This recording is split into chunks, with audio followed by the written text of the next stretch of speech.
Hello everyone. हमारी online क्लासों में एक बार फिर से आपका स्वागत है। हमने पिछले वीडियो में एक प्रश्न पूछा था जिसका सही जवाब है मेगास्थनीज के अनुसार। इसने काफी बच्चों ने कमेंट किया है, लेकिन अभी भी बहुत सारे बच्चे ऐसे बचे हुए हैं जो न तो कमेंट कर रहे हैं, न ही कोई इन वीडियोज को देख रहे हैं। तो हमारी एक बार फिर से आपसे अपील है कि इन वीडियोज को देखें और फिर कमेंट करें, जिससे कि आपका ये पता लगे कि प्रत्येक बच्चा, कितने बच्चे एक्टिव हैं या नहीं है, इस स्थिति का आपका पता लगे। आइए, आज हम बात करने जा रहे हैं मौर्य प्रशासन के बारे में। मौर्य प्रशासन की हमने पिछली बार बात कर ली, केंद्रीय प्रशासन के बारे में, नगरीय प्रशासन के बारे में, प्रांतीय प्रशासन के बारे में। आज हम उनकी सैन्य एवं उनकी जो न्याय व्यवस्था है उसके बारे में विस्तार से हम चर्चा करेंगे। तो आइए इसके बारे में हम चर्चा करें। तो सबसे पहला आपको क्या करना है, देखिए सैन्य जो व्यवस्था है उसके बारे में चर्चा करेंगे। क्या कहते हैं सैन्य व्यवस्था।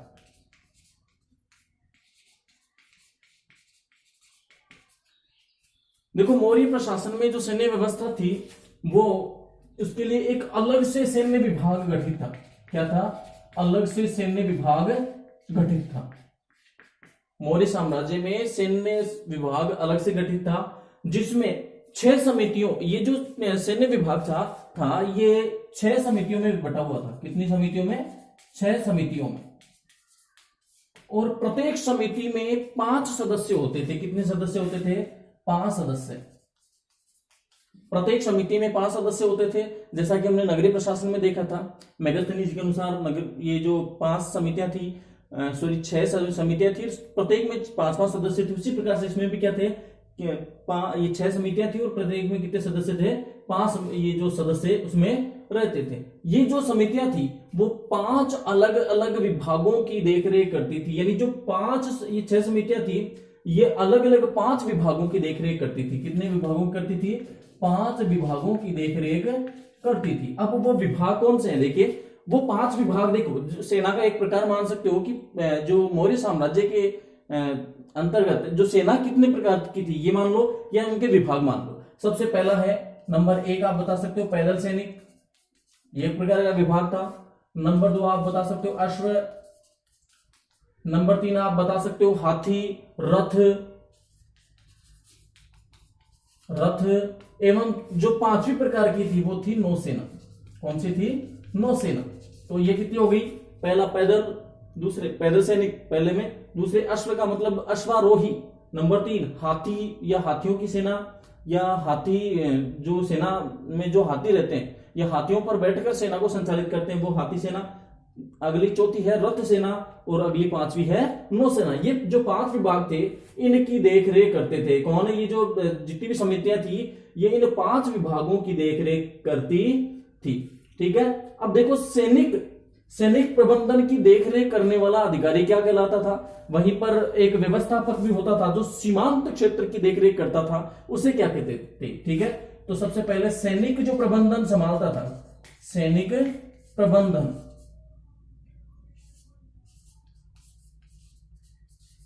सैनिक प्रबंधन की देखरेख करने वाले जो अधिकारी को अंतपाल कहते थे। क्या कहते थे? अंतपाल। याद रखना, सैनिक प्रबंधन की देखरेख करने वाले अधिकारी को क्या कहा जाता था? अंतपाल। और यही अंतपाल क्या करता था? सीमांत क्षेत्रों का जो व्यवस्थापक था वह भी क्या कहलाता था? अंतपाल। यानी सीमांत क्षेत्रों की देखरेख भी कौन करता था? अंतपाल। तो हम दो कर सकते हैं, एक तो सीमांत एवं सैनिक प्रबंधन, ये दोनों जो चीजें थी वो कौन करता था? अंतपाल। कौन करता था? अंतपाल। तो सीमांत क्षेत्रों का जो व्यवस्थापक, ये याद रखना, क्षेत्रों का व्यवस्थापक, ये दोनों कौन था? अंतपाल। ये दोनों कौन देखता था? अंतपाल देखता था। अब देखो, उस समय मुख्य रूप से हमें 3 प्रमुख प्रकार से हमें जानकारियां प्राप्त होती है। सबसे पहले मेगास्थनीज की जो इंडिका है उससे हमें कई प्रकार की जानकारी प्राप्त होती है। वहीं पर जो कौटिल्य आप जानते हो, चाणक्य, विष्णुगुप्त, जो चंद्रगुप्त मौर्य का गुरु था, उनकी द्वारा रचित जो अर्थशास्त्र है उससे भी कई प्रकार की जानकारी मिलती है। वहीं पर सम्राट अशोक के अभिलेखों से हमें कई प्रकार की जानकारी प्राप्त होती है। अब सबसे प्रथम हम देखेंगे इंडिका। क्या देखेंगे? इंडिका। अब इंडिका से क्या, देखो क्या होता है, इंडिका क्या कहती है कि उस समय चंद्रगुप्त मौर्य के समय, हम किसकी बात कर रहे हैं? चंद्रगुप्त के समय की बात कर रहे हैं। इंडिका क्या कहती है? इंडिका के लेखक मेगास्थनीज, यानी हम मेगास्थनीज के अनुसार मान सकते हैं, इंडिका के अनुसार। इसकी इंडिका के अनुसार चंद्रगुप्त मौर्य के पास 50, ये सबसे पहले 6 लाख, कितने थे? 6 लाख तो पैदल सैनिक थे। कौन से सैनिक थे? पैदल। 6 लाख पैदल सैनिक, इसके अलावा 50,000 अश्वारोही, अश्वारोही समझ रहे हो आप? अश्व सैनिक, इसके अलावा 9,000 हाथियों की सेना,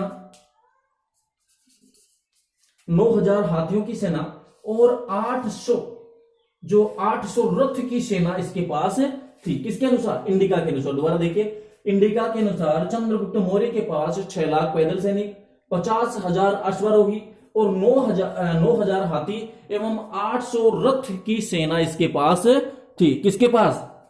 चंद्रगुप्त मौर्य के पास। किसके पास थी? चंद्रगुप्त मौर्य के पास। ये आपकी होगी सैन्य व्यवस्था। जो मुगल, जो ये मौर्य प्रशासन है, उसकी जो सैन्य व्यवस्था है वो इस प्रकार। अब हम बात करने जा रहे हैं मौर्य प्रशासन की न्याय व्यवस्था के बारे में, कि मौर्य प्रशासन में न्याय व्यवस्था किस प्रकार से कायम थी और कौन कौन से अधिकारी न्याय व्यवस्था को संभालते थे। तो सबसे पहले न्याय व्यवस्था।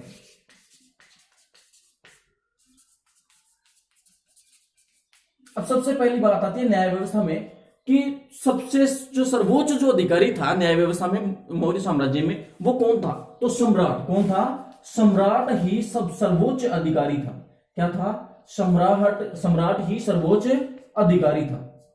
याद रखना, प्रश्न पूछा जा सकता है कि अगर न्याय व्यवस्था की बात करें, किसकी बात करें? न्याय व्यवस्था की अगर बात होती है तो मौर्य प्रशासन में या मौर्यों में न्याय व्यवस्था में सर्वोच्च जो अधिकारी था वो कौन था? सम्राट था। कौन था? सम्राट था। इसके अलावा देखो, निचली जो अदालतें थी, सबसे निम्न स्तर की अदालत से हम बात करते हैं, सबसे नीचे स्तर की जो अदालत है, सबसे नीचे, वो थी ग्राम न्यायालय। कौन सी थी? ग्राम न्यायालय। सबसे निम्न स्तर की जो अदालत थी वो ग्राम न्यायालय थी, जहां पर कौन कौन, देखो वहां की जो व्यवस्था थी वो कौन संभालता था? वहां पर जो ग्रामणी नाम का एक अधिकारी होता था। कौन होता था? ग्रामणी नाम का अधिकारी होता था। इसके अलावा गांव का वयोवृद्ध, यानी हम सबसे उम्रदराज जो व्यक्ति है वो इसकी क्या करता था? न्याय व्यवस्था को संभालता था। ठीक है, हम कह सकते हैं कि ग्राम वृद्ध, ग्राम वृद्ध का मतलब है सबसे बूढ़ा। ठीक है, ग्राम वृद्ध यही क्या करते थे? इस ग्राम न्यायालय की देखरेख करते थे या इसमें अपना निर्णय देने का काम करते थे। ठीक है, सबसे सर्वोच्च कौन हो गया? सम्राट स्वयं। इसके अलावा सबसे निम्न स्तर की जो अदालत है वो कौन सी होगी? ग्राम न्यायालय। कौन सी होगी? ग्राम न्यायालय। इसके अलावा देखो, ग्राम न्यायालय से ऊपर कई प्रकार की जो अदालतें थी वो इस प्रकार से थी, जैसे संग्रहण,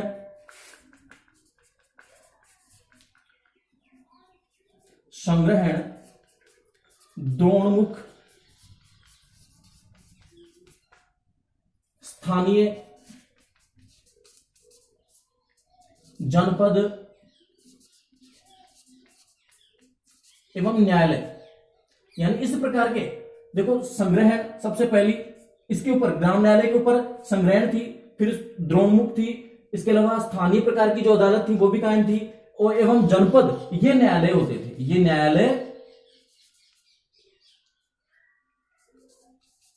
न्यायालय उस समय में ये मौर्य प्रशासन के अंतर्गत या मौर्यों के न्याय व्यवस्था में कायम थे। सबसे निम्न स्तर की ग्राम न्यायालय, उसके ऊपर देखो संग्रहण था, द्रोणमुख था, स्थानीय था और जनपद, ये जो थी वो न्यायालय हुआ करते थे।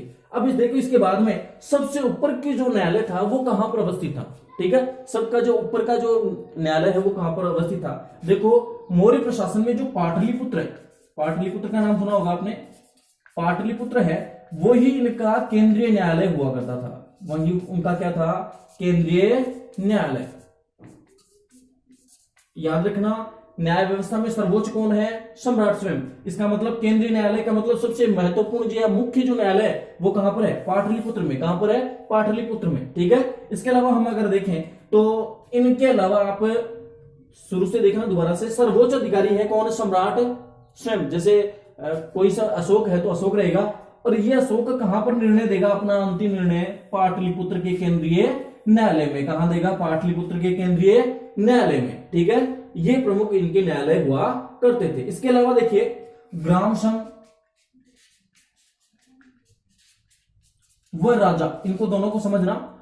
ये सभी प्रकार की जो अदालतें थी, देखो कौन सी, एक तो ये बीच वाली संग्रहण, द्रोणमुख, स्थानीय, जनपद, ये सभी प्रकार की अदालतें दो प्रकार की हुआ करती थी। केवल ग्राम संघ का मतलब ग्राम न्यायालय एवं राजा का मतलब सर्वोच्च जो न्यायालय था वो, ये केवल एक प्रकार की न्याय व्यवस्था थी, यानी एक प्रकार के न्यायालय हुआ करते थे। बाकी जो जितने भी थे वो सभी दो प्रकार के न्यायालय हुआ करते थे। कितने प्रकार के होते थे? दो प्रकार के। कितने प्रकार के? दो प्रकार के। अब वो दो प्रकार के कौन से थे?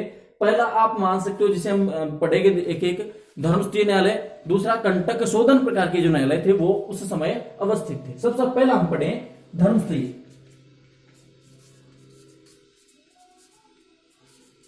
धर्मस्थलीय न्यायालय का जो काम था वो देखो क्या था।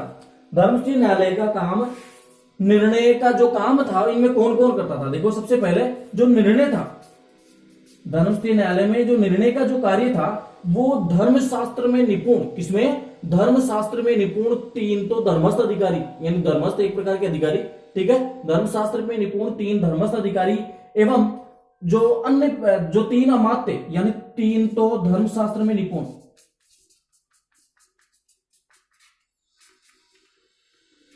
एवं तीन अमात्य। कौन? तीन अमात्य। ये मिलकर क्या करते थे इस न्यायालय में? कौन से में? धर्मस्थलीय न्यायालय में क्या करते थे? अपना निर्णय देने का कार्य करते थे। कितने ये सदस्य हो गए? 6। तीन तो धर्मशास्त्र में निपुण, जिसे हम धर्मस्थ कह सकते हैं। क्या कह सकते हैं? धर्मस्थ कह सकते हैं। तीन अमात्य, तीन अमात्य, ये अपना निर्णय देते थे किसमें? धर्मस्थलीय न्यायालय, धर्मस्थलीय न्यायालय। अब देखो धर्मस्थलीय न्यायालय और कंटक शोधन जो न्यायालय हम बाद में पढ़ेंगे। धर्मस्थलीय न्यायालय था क्या? वर्तमान में जो दीवानी प्रकार का जो न्यायालय होता है वही उस समय धर्मस्थलीय न्यायालय था, और वर्तमान में जो फौजदारी प्रकार का जो न्यायालय होता है वो उस समय कंटक शोधन का काम करता था। कौन सा काम करता था? कंटक शोधन का काम करता था। अब इसमें देखिए हम, क्योंकि ये धर्मस्थलीय न्यायालय इसमें पढ़ रहे हैं, तो इस धर्मस्थलीय न्यायालय में कौन कौन सी प्रकार की या कौन कौन सी जो समस्याएं थी उनका निर्णय दिया जाता था, कौन कौन से विवाद इनमें सुने जाते थे, वो आइए देखो। सबसे पहले क्योंकि ये एक प्रकार की दीवानी न्यायालय था। कैसा प्रकार का था? दीवानी न्यायालय या दीवानी अदालत। तो इसमें दीवानी अदालत में क्या होता है? या तो चोरी हो सकती है, डाके डाले हुए हो, चोरी, डाके, इसके अलावा लूट के मामले, ठीक है। ये इन सभी का जो निपटारा है वो किसके द्वारा किया जाता था? धर्मस्थलीय न्यायालय के द्वारा। किसके द्वारा किया जाता था? धर्मस्थलीय न्यायालय के द्वारा। इस प्रकार के कौन कौन से? चोरी, पहला काम क्या हो गया? चोरी हो गया। डाके, लूट इत्यादि के जो मामला थे उनको धर्मस्थलीय न्यायालय अपना निर्णय देता था। और इनको देखो, चोरी को, डाके को, लूट को, इस प्रकार के जो विवाद थे वो उस समय साहस कहलाते थे। क्या कहलाते थे? साहस। नोट करते रहना आप, तो अपनी नोटबुक में नोट करते रहना ताकि आपको याद अधिक होगा। जो मैंने एक वीडियो में आपको बताया था कि जो लिखता और सुनता और साथ साथ में बोलता है उसके 79% याद हो जाता है। तो आप उसको ध्यान में रखकर फिर आप वीडियो को देखें। तो इस प्रकार के देखो, चोरी, डाके, लूट, ये जो सभी प्रकार के जो विवाद थे वो उस समय क्या कहलाते थे? साहस कहलाते थे। क्या कहलाते थे? साहस कहलाते थे। वहीं देखो, इसके अलावा वर्तमान में जो कुवचन, क्या होता है? कुवचन। वर्तमान में कुवचन बोली जाती है, या हम कह सकते हैं कि मानहानि, किसी प्रकार से भी मानहानि हो, इस प्रकार के जो निर्णय थे वो भी इसी का काम था। किसका? धर्मस्थलीय न्यायालय का। ठीक है, मैं लिख रहा हूं मानहानि, कुवचन लिख दिया मैंने पहले ही। मानहानि, मारपीट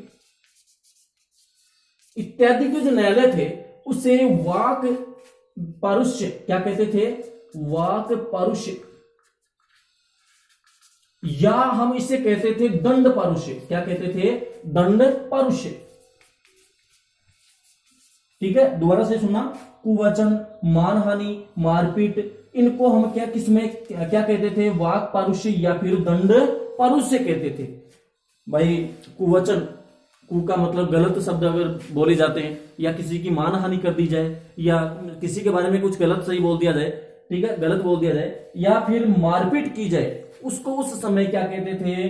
वाक पारुष्य। वाक का मतलब बोलना, ठीक है, वाक पारुष्य या फिर दंड पारुष्य, इनको उस समय ये कहा जाता था। ठीक है, ये आपका हो गया धर्मस्थलीय न्यायालय। क्या हो गया? धर्मस्थलीय न्यायालय। अगला जो न्यायालय हम पढ़ रहे हैं वो है आपका कंटक शोधन। कौन सा है?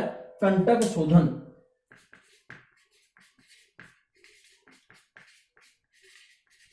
कंटक शोधन, जो एक प्रकार का फौजदारी न्यायालय हुआ करता था। एक प्रकार का क्या होता था? फौजदारी न्यायालय हुआ करता था। यानी इसमें जो या न्यायालय मान लो या अदालत मान लो, मैं डायरेक्ट लिख रहा हूं फौजदारी, फौजदारी अदालत। एक प्रकार का क्या था? ये फौजदारी अदालत थी, जिसमें क्या था देखो, अब आपने पिछले मौर्य प्रशासन में पढ़ा था, एक प्रदेष्टि अधिकारी था। क्या था? प्रदेष्टि नामक एक अधिकारी था, जो जिले का जो सर्वोच्च अधिकारी होता है, जो स्थानिक होता है उसकी, इसके अलावा जो गोप होता है 10 गांव के जो समूह को देख रेख करता है उसे गोप कहते हैं। इसके अलावा ग्रामक, जिसे जो गांव का अधिकारी होता है, इन तीनों के कार्यों की जो जांच करता था, इन तीनों के कार्यों की जो जांच करता था वो प्रदेष्टि अधिकारी था। कौन था? प्रदेष्टि अधिकारी। तो इस न्यायालय में, कौन से में? कंटक शोधन न्यायालय में 3 तो प्रदेष्टि अधिकारी होते थे। कौन से होते थे? 3 तो प्रदेष्टि अधिकारी होते थे। वहीं पर 3 अमात्य, इसमें भी आपने 3 अमात्य पढ़े, इसमें भी कितने थे? 3 अमात्य और थे, 3 अमात्य। तो 6 हो गए, इसमें भी कितने हो गए? 6। 3 प्रदेष्टि अधिकारी और 3 अमात्य, 3 अमात्य। ये क्या करते थे? ये उस समय फौजदारी न्यायालय में, या यूं कहें कि कंटक शोधन न्यायालयों में अपने निर्णय देने का काम करते थे। हम इसमें भी 6 हो गए, 6 सदस्य, और इसमें भी कितने हो गए? 6 सदस्य। अब देखो नगर न्यायालय को, देखो एक नगर, वहां पर नगर न्यायालय था वहां पर, या हम कह सकते हैं नगर न्यायाधीश। ठीक है, नगर न्यायाधीश को वहां पर महामात्र कहा जाता था, या मैं पूरा नाम लिखूं, व्यावहारिक महामात्र। व्यावहारिक महामात्र, दोबारा से देखना, नगर न्यायाधीश को उस समय क्या कहते थे? व्यवहारिक महामात्र के नाम से जाना जाता था। ठीक है, नगर न्यायाधीश को उस समय व्यवहारिक महामात्र के नाम से जाना जाता था। वहीं पर जो जनपद था, जनपद आपने इधर देखो सुना, संग्रहण, द्रोणमुख, स्थानिक और जनपद जो न्यायालय था, यानी जनपद का जो न्यायाधीश था, ठीक है, जनपद का न्यायाधीश, उसे उस समय देखो क्या कहते थे? राजुका। आप लिख लेना, राजुका कहा जाता था। क्या कहा जाता था? राजुक, या फिर राजुका के नाम से जाना जाता था। देखो जनपद के अधिकारी को या जनपद के न्यायाधीश को क्या कहते थे? राजुका। दोनों याद रखना। नगर के न्यायाधीश को उस समय व्यवहारिक महामात्र कहते थे, वहीं पर जनपद के न्यायाधीश को उस समय क्या कहते थे? राजुका कहा जाता था। अब देखो चाणक्य ने कौन सी ये पुस्तक लिखी? अर्थशास्त्र नाम की। देखो ठीक है, अब चाणक्य ने देखो उसमें कानून के 4 प्रकार बताए। कानून के कितने प्रकार बताए? 4 प्रकार। चाणक्य के अनुसार कानून के कितने प्रकार हैं? मैं नाम लिख रहा हूं चाणक्य के अनुसार कानून के उस समय 4 प्रकार थे। पहला धर्म से संबंधित था। ठीक है, पहला किसके अनुसार प्रश्न पूछा जा सकता है? किसके अनुसार 4 प्रकार के जो कानून थे उस समय थे? तो पहला है धर्म से संबंधित, दूसरा है व्यवहार से, तीसरा है चरित्र से, और चौथा है शासन से संबंधित। चौथा कौन सा है? शासन से संबंधित। 4 हो गए। पहला धर्म से संबंधित, धर्म, दूसरा व्यवहार, तीसरा चरित्र, और चौथा जो है वो कौन सा हो गया? शासन से संबंधित। उस समय क्या थे? 4 प्रकार के कानूनों की व्यवस्था उस समय थी। किन के अनुसार है? ये चाणक्य के अनुसार। किसके अनुसार है? चाणक्य के अनुसार। इसमें जो भी पढ़ रहे हैं, मैंने पहले बता दिया आपको, चाणक्य, या फिर आप पढ़ लो चाणक्य की जो अन्य नाम है कौटिल्य, विष्णुगुप्त, ये आ सकते हैं। इसके अलावा मेगस्थनीज की इंडिका के अनुसार आ सकता है, या फिर जो मौर्य प्रशासन में जो सम्राट अशोक है उसके अभिलेखों के माध्यम से इन सभी की जानकारी में प्राप्त होती है। तो चाणक्य के अनुसार उस समय कानून के 4 प्रकार थे, धर्म, व्यवहार, चरित्र और शासन। वही ये आपका हो गया कंटक शोधन न्यायालय। दोबारा से सुनना, कंटक शोधन में कितने सदस्य हैं? 6 सदस्य, 3 प्रदेष्टि अधिकारी और 3 अमात्य। ठीक है, 3 अमात्य ये होते थे। वहीं पर नगर के न्यायाधीश को उस समय का क्या कहा जाता था? व्यवहारिक महामात्र। एवं जनपद के जो न्यायाधीश था उसे क्या कहते थे? राजुका या फिर राजुक। ठीक है, उस समय चाणक्य के अनुसार 4 प्रकार के कानून थे। पहला था धर्म कानून, दूसरा व्यवहार से संबंधित कानून, तीसरा चरित्र से संबंधित कानून, और चौथा शासन से संबंधित कानून। ये आपके हो गए। अब हम इसमें क्योंकि मौर्य प्रशासन को आज पूरा करेंगे, तो अब मौर्य प्रशासन के समय जो समाज की व्यवस्था थी या सामाजिक जो स्थिति थी वो कैसी थी उसके बारे में भी पढ़ लें। छोटा सा भी बचा हुआ है, मौर्यकालीन समाज। मौर्यकालीन समाज। अब देखो इसकी जानकारी, मौर्यकालीन जो समाज की जानकारी मैंने बता देती हूं, अर्थशास्त्र, इंडिका एवं सम्राट अशोक के अभिलेखों से इनकी जानकारी प्राप्त होती है। इन तीनों से हमें इसकी जानकारी प्राप्त होती है। अब देखो कौटिल्य ने इसके कितने जो समाज की व्यवस्था यानी कितने वर्णाश्रम बताए या वर्ण बताएं, वर्ण का मतलब कितनी जातियां बताई है। इसके अलावा इंडिका के अनुसार कितनी यानी मेगास्थनीज के अनुसार कितनी जातियां हैं, ये इनके बारे में विस्तार से चर्चा करेंगे। सबसे पहले मैं कौटिल्य के नाम लूंगा। कौटिल्य ने को देखो मुख्य रूप से 4 वर्ण माने। कितने वर्ण माने? 4 वर्ण। कितने वर्ण माने? 4 जातियां, मुख्य रूप से 4 जातियां मानी। और इसने क्या किया? कौटिल्य ने इन चारों वर्णों की अलग अलग काम को निश्चित कर दिया। ठीक है, अलग अलग काम को इन्होंने क्या कर दिया? निश्चित कर दिया। निश्चित कर दिया, अलग अलग कार्य इनके निश्चित कर दिए सभी के। इसके अलावा अन्य जो जातियां भी इन्होंने बताई, जिसमें चांडाल मान लो आप, रथकार मान सकते हैं, इसके अलावा निषाद,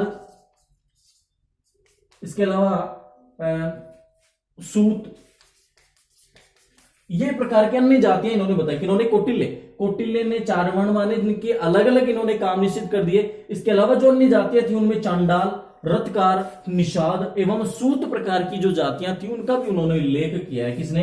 कौटिल्य ने। किसने किया है? कौटिल्य ने। वहीं पर देखो इंडिका क्या कह रही है? इंडिका का मतलब कौन कह रहा है? मेगास्थनीज। कौन कह रहा है? मेगास्थनीज। इसने भारतीय समाज के 7 जातियों का उल्लेख किया, लेकिन इसने क्या किया? सभी के जो काम है यानी इन्होंने धर्म के आधार पर इनका सबको एक सम्मिलित कर दिया। इनकी ऊंच नीच का जो काम था वो सारा इसने भेदभाव मिटा दिया। किसने? इंडिका में। इंडिका का मतलब मेगास्थनीज। इसने 7 जातियां मानी। भारतीय समाज में कितनी जातियां मानी इसने? 7 जातियां मानी। कितनी जातियां मानी? 7 जातियां मानी, जिसमें दार्शनिक, किसान, पशुपालक, दार्शनिक, किसान, पशुपालक, कारीगर, शिल्पी, इसके अलावा सैनिक,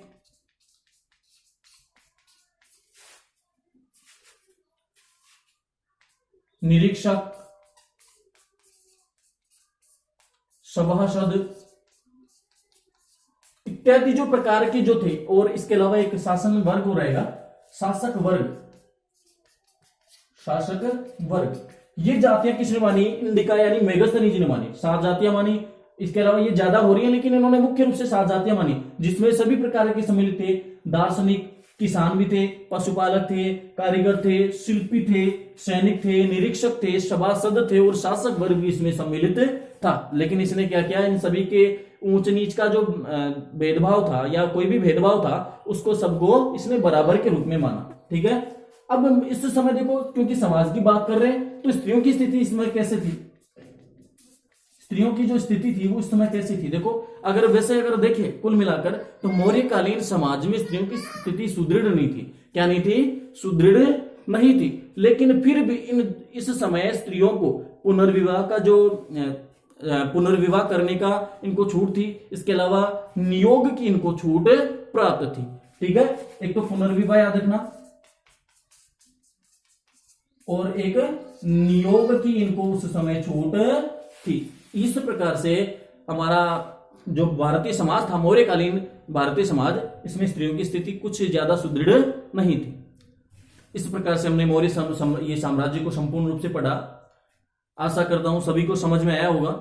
वीडियो को कम से कम एक बार फिर से मैं आपसे आशा करता हूं कि कम से कम हर वीडियो को आप 3 बार देखेंगे और उसे रटने की कोशिश नहीं करें, इसे समझने का प्रयास करें और समझकर उसे फिर इस जो प्रश्न पूछा जाए उसका जवाब दें। इसी के साथ हम आज का जो प्रश्न पूछ रहे हैं आपसे कि किसके अनुसार, मेरा प्रश्न है कि किसके अनुसार मौर्यकालीन समाज में 4 वर्ण, प्रमुख रूप से 4 वर्ण थे? इसका जवाब आप ये कमेंट बॉक्स में दें। सबसे पहले आप 3 व्यूज यानी कि वास्तव में आपको देखना है 3 बार, हर वीडियो को 3 बार देखना है, उसके बाद में ही 3 व्यूज लिखें। ऐसा नहीं कि डायरेक्ट आपने 3 व्यूज लिख लिए और चला दिया काम। और इसके अलावा अपना नाम लिखना है और उत्तर, ये तीनों चीजें इसमें आपको कमेंट में लिखनी है। तो इसी के साथ एक और नए वीडियो के साथ हम हाजिर होंगे जिसमें हम शुंग वंश की बात विस्तार से चर्चा करेंगे। तब तक के लिए जय हिंद, जय भारत।